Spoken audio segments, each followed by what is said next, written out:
Hey there, I'm Gunnar. And I'm Matthew. And we're the Nelsons. Come check out the vault. We got a lot to talk about in there.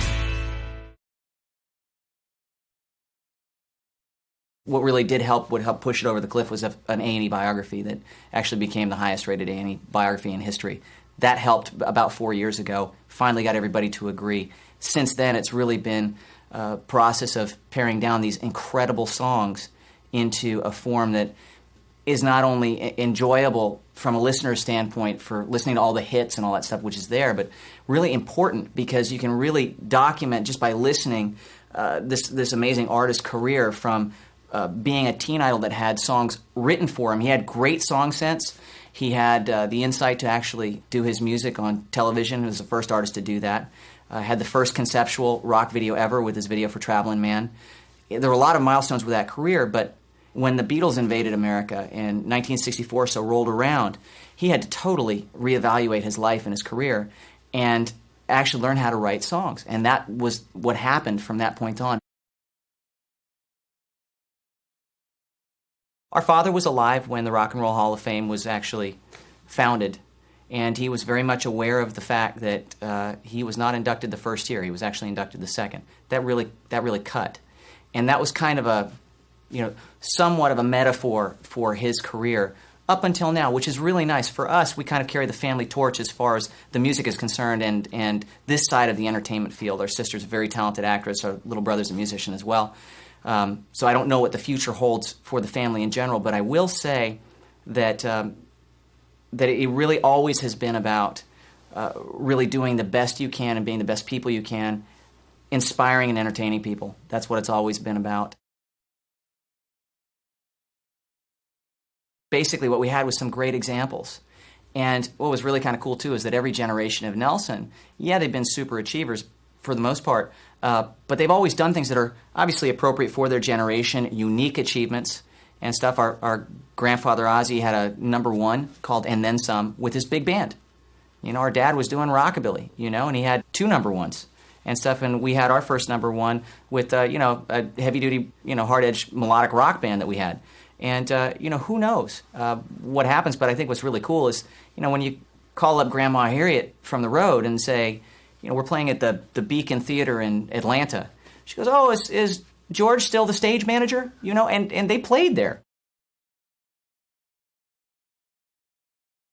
Our dad was always the kind of guy that would let everybody else talk in the room and wait for that one killer one-liner.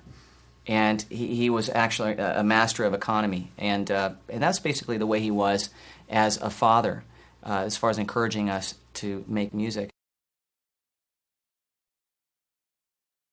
The show just kind of came out of nowhere and had the highest ratings of any biography in history, which kind of proved our point that people still cared. It's just to the industry, much like when our dad was alive, he was pretty much ignored for either being that beautiful guy that grew up on television or what have you. But the people that really knew the music, especially musicians, funny enough, people who actually play music, were really impacted by not only his life, but his passing as well. We're talking about something that I guess is a Nelson tradition, which is the same thing that happened to Ozzy, happened to our father in a big way, still is, and happened to us as well, which is we never really wanted to embrace the path of going for critical acclaim. For us, really what it was about great songs and making people happy. Now call it a sin, call it whatever you want. The fact was, we grew up watching our dad making vast amounts of people really happy and having a great time doing it. We chose to do the same thing and got pretty much the same lack of respect from a very small segment in reality of the population, but a very important segment when you're talking about what people tend to read or perceive after the fact.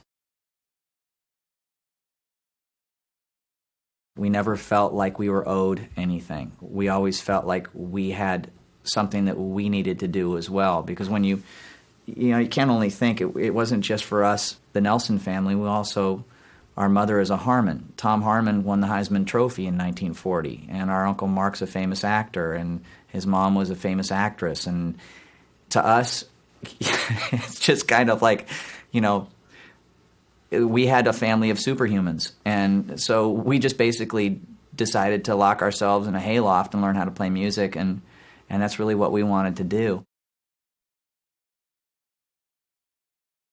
I have yet to meet anybody, beyond my mother on the wrong day, who has anything bad to say about the guy.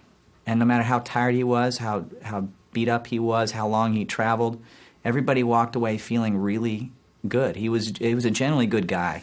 You know, he was our best friend. We were old enough to really talk to him about music and talk to him about life. And, you know, hopefully we carry that forward with what we choose to do as well. I guess that's what it's all about, isn't it?